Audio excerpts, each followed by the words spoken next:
Միացյալ Նահանգները շարունակում է ուժեղացնել իր ռազմական ներկայությունը Մերձավոր Արևելքում։ Ամերիկյան մի շարք աղբյուրների փոխանցմամբ աշխարհի խոշորագույն ավիակիր Ջերալդ Ֆորդի գլխավորած ռազմանավերի խումբը առաջիկա ժամերին կհատի Ջիբրալթարի նեղուցը եւ մինչեւ շաբաթ հավերջ կմոտենա Իսրայելի ափերին։ Ավելի վաղ New York Times պարբերականը տեղեկացրել էր, որ Միացյալ Նահանգներն ու Իսրայելը Իրանին համատեղ հարվածի պլաններ են մշակում, չնայած դրան հարձակման վերջնական որոշում դեռ չի կայացվել։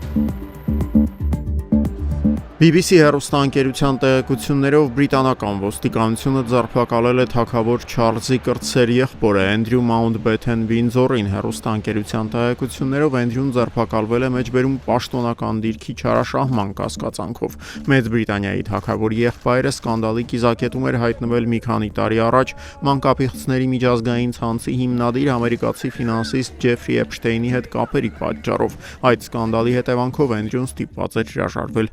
արքայազնի տիտղոսից։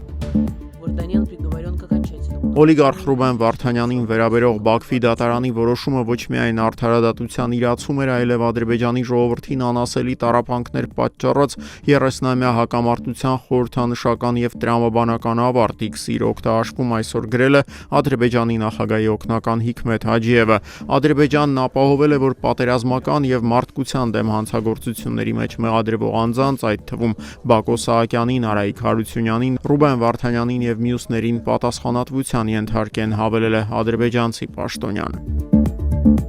Հայաստանի իշխանությունների ցանկությունը փոխարինել Ռուսաստանին հանրապետության երկաթուղիների կառավարման գործում չմշակված լուծում է 10-ի հետ զրույցում պնդել է Ռուսաստանի անվտանգության խորհրդի քարտուղար Սերգեյ Շոյգուն, հավելելով, թե այդ դեպքում մեջբերում կառուցված համակարգը կարող է մեկ գիշերում փլուզվել։